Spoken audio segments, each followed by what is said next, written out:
Jared and everybody coming out. Now we gotta go way the hell up there.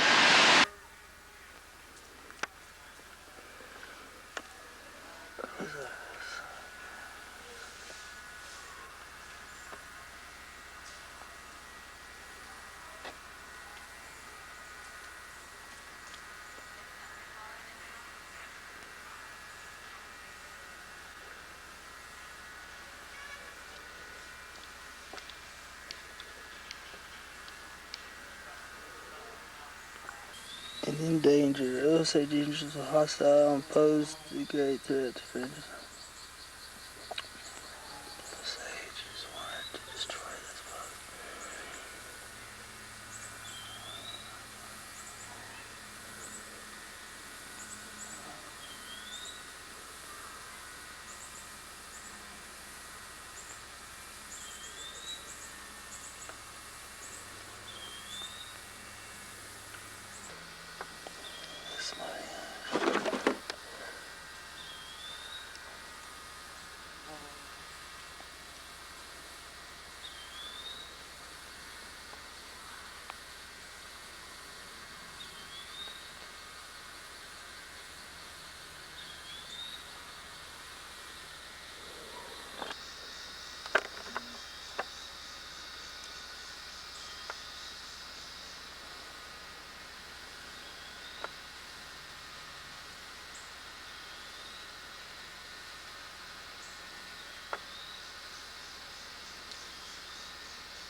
Be a national landmark in the pages of history.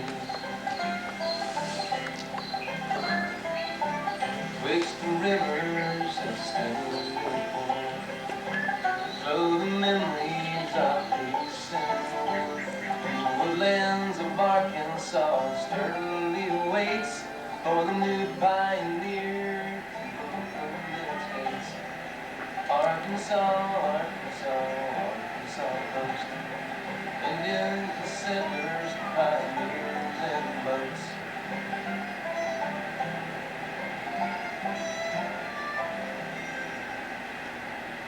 The river, it flows year after year, a timeless mixing of waters.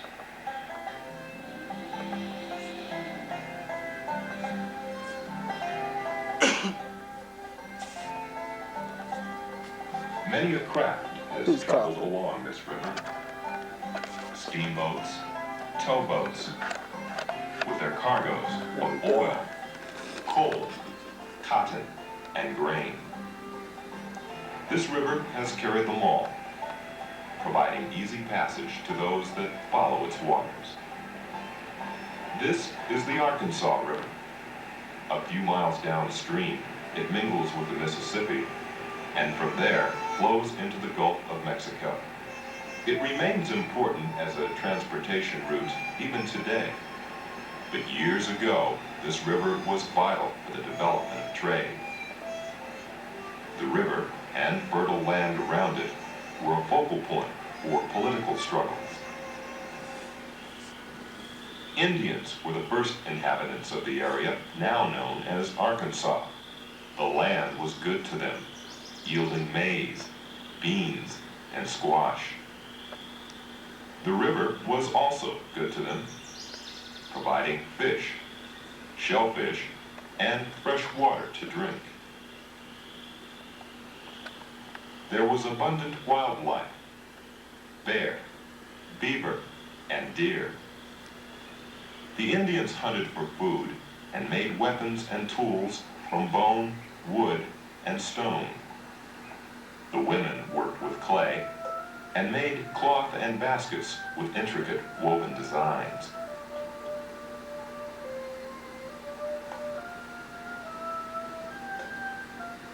Several tribes lived in the region. The Quapaw settled near the mouth of the Arkansas, the Chickasaw across the Mississippi to the east, and the Choctaws to the southeast, the Canoes to the southwest, and the Osage dominated to the north.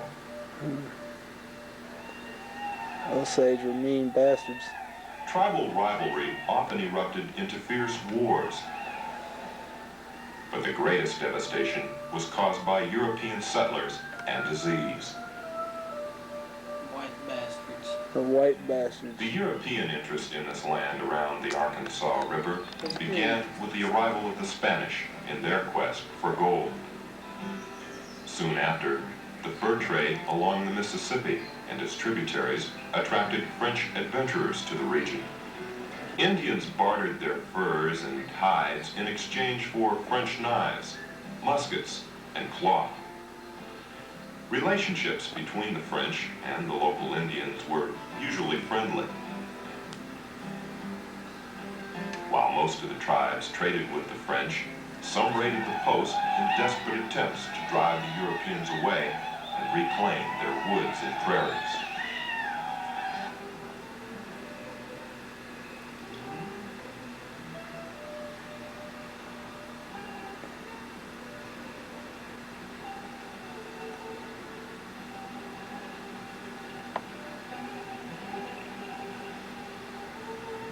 Them dumb white bastards.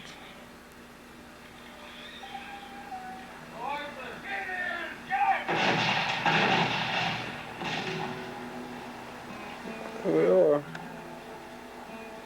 Father Jacques Marquette and Louis Joliet journeyed the Mississippi to the Arkansas River in 1673.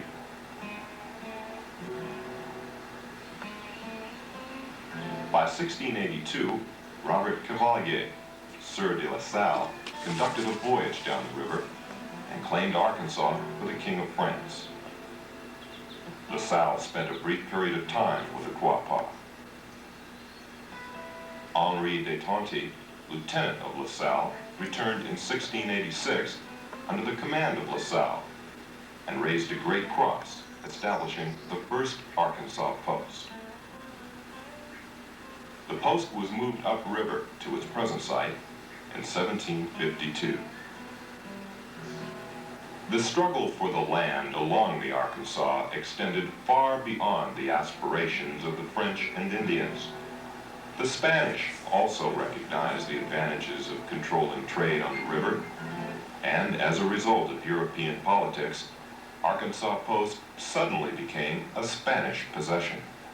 Under Spanish rule, conflicts continued. Spain joined with France and the American patriots during the Revolution. In an effort to cut Spain's supply line, British partisans attempted to halt trade along the Mississippi. Arkansas Post became one of their targets of attack. James Colbert, a former British Army captain, had lived among the Chickasaw Indians for 40 years. Early on the morning of April 18, 1783, he led a group of Indians and partisans in an attack. Colbert was successful in capturing the village of the hunters downriver from the post. However, because of the fort's cannon, Colbert realized he could not capture the fort. After 6 fruitless hours of skirmishing, Colbert withdrew downriver. The Spanish and Quapaws pursued and caught up with raiders a week later near the mouth of the Arkansas, and so ended Arkansas's only armed encounter of the Revolutionary War. By the early 1800s, Arkansas Post was a part of the American frontier and enjoyed its greatest period of prosperity.